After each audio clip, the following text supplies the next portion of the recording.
Didik TV KPM. Dalam segmen ni, kita akan fokus kepada kekunci dikotomi. Baiklah cikgu, silakan.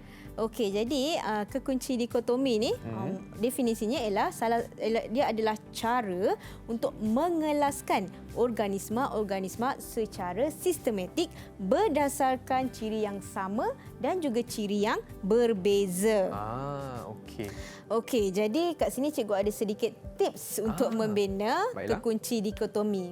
Okey, jadi yang pertama sekali, tips yang pertama ialah kita kena kira dalam soalan tu ada berapa organisma untuk menentukan bilangan soalan. Okey, macam contoh dekat sini kita ada ikan bawal, ayam, singa, katak, ular. 5 organisma, kita kena tolak 1. Okey, maksudnya ada 4 pernyataan bernombor. Kemudian pada setiap pernyataan ini, setiap nombor ini ada 2 lagi pernyataan yang berbeza. Okey, tapi perbezaan yang berlawanan ini kita kena berdasarkan ciri yang jelas. Okey. Kemudian salah satu tips juga, kamu kalau tak ada idea boleh terus letak mempunyai ataupun tidak mempunyai pada setiap nombor tu. Okey. Kemudian barulah kalau ada istilah-istilah yang spesifik baru kita gantikan. Okey, kemudian biasanya macam nombor 2 ni kan, nombor ni dia akan ke nombor-nombor yang genap. Okey, jadi kita tengok contoh. Okey, baiklah cikgu. Kita tengok contoh kekunci dikotomi untuk haiwan. Okey, jadi dekat sini kita ada 5 organisma. Okey, jadi berapa penyataan bilangan nombor bilangan soalan yang kita perlu ada? 4 cikgu. 4 sebab kita kena tolak 1. Okey. Okey, jadi tadi masa kita belajar tentang pengkelasan haiwan, apa ciri pertama yang kita tengok tu? Ciri pertama. Ya, yang Poikiloterma dan homoioterma. Ya, jadi kalau kita dapati di sini ikan, burung, mamalia, amfibia, reptilia. Jadi untuk bezakan dia tu, kita nak tahulah dia berdarah panas atau tidak. Jadi kita boleh terus gunakan istilah poikiloterma dan homoioterma. Okey, jadi poikiloterma tu yang mana satu? Ikan, katak dan juga ular. Ikan, katak dan juga ular ialah poikiloterma. Okey, jadi kita belum ada lagi ciri yang spesifik, jadi kita kena turun lagi kepada soalan yang kedua. Okey, antara 3 organisma ini, kita boleh tengok katak tak ada sisik, ular ada sisik, ikan ada sisik. Jadi kita boleh pilih penyataannya mempunyai sisik dan tidak mempunyai sisik. Okey, yang tak mempunyai sisik tadi katak. So katak kita dah dapat dah dia punya kekunci dikotominya.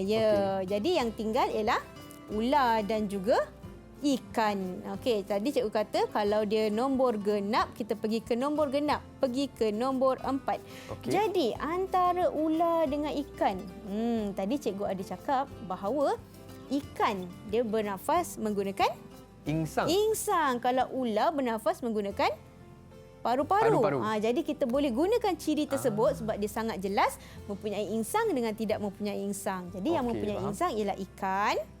Yang tidak mempunyai insang ialah ular. Okey, seterusnya kita pergi yang kedua, homoioterma pula. Homoioterma yang kita ada di situ ialah ayam dan juga singa, iaitu mewakili burung dan juga mamalia. Okey, kita pergi. Seterusnya kita boleh lihat dari segi bagaimana kulitnya dilitupi oleh apa. Okey, macam burung dia ada bulu pelepah. Mamalia dia ada bulu. Okey, jadi kita boleh gunakan ciri ini untuk membezakan kedua-dua organisma ini. Jadi kita boleh lihat, kita boleh tulis mempunyai bulu pelepah dan tidak mempunyai bulu pelepah. Yang mempunyai bulu pelepah ialah ayam. Yang tidak punya bulu pelepah ialah singa. Jadi kita kena pastikan tiap-tiap satu penyataan tu hanya ada satu haiwan sahaja. Okey, faham cikgu. Kalau ada 2 kita kena buat lagi ke bawah lagi. Okey. Kemudian kita nak tengok contoh kekunci dikotomi bagi tumbuhan pula. Okey, di sini kita ada pokok jagung, pokok lumut hati, pokok pakis, pokok belinjau dan pokok bunga matahari. Okey, tadi kita baru je belajar.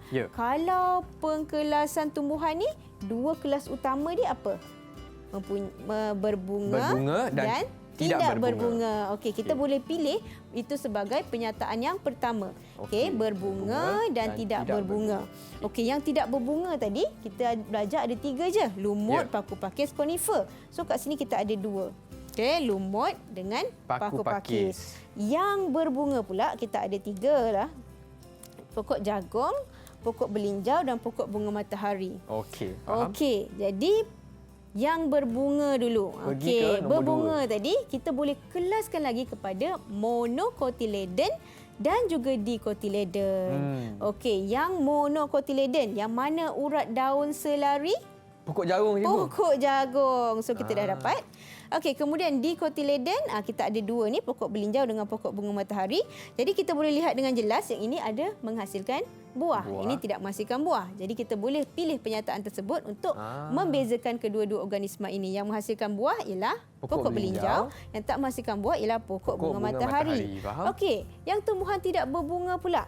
Kita ada paku pakis dan juga lumut. Tadi tumbuhan tidak berbunga tadi kita boleh bezakan dia dengan tumbuhan vaskula atau bukan vaskula. Jadi yang vaskula ialah paku pakis, cikgu. Paku pakis dan tidak vaskula, bukan vaskula ialah lumut hati. Okey, jadi itulah contoh kekunci dikotomi untuk haiwan dan juga tumbuhan.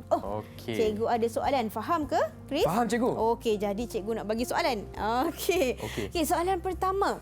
Terdapat 5 kelas haiwan jenis vertebrata iaitu mamalia, ikan, amfibia, reptilia dan burung, cikgu. Dan burung. Mesti ingat formula cikgu tadi kan? Ya. Mama Ika ambil roti bom. Bom untuk burung. Okey, soalan yang kedua.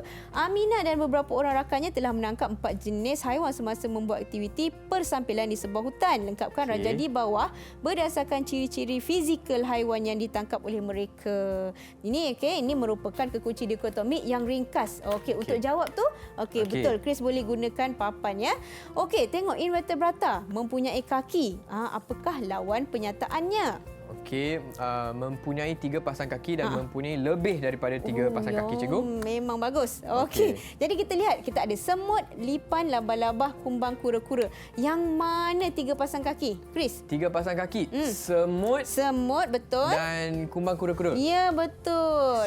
Okey, bagaimana pula untuk dengan lebih dari 3 pasang kaki? Okey, pastilah lipan dan labah-labah, cikgu. Ya, betul. Macam ni cikgu nak kasih 3 bintang untuk Chris. 3 bintang. Ya, 3 bintang. Yes. Ya, sebab sangat bagus ni anak murid cikgu hari ni. Sebab dia faham semua yang cikgu ajar. Cikgu, jadi bagaimanakah prestasi keseluruhan saya, cikgu, hari ni? Cikgu bagi 110%. 110%. Lebih.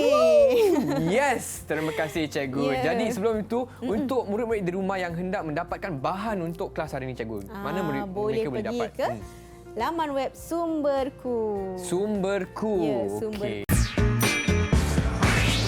Didik TV KPM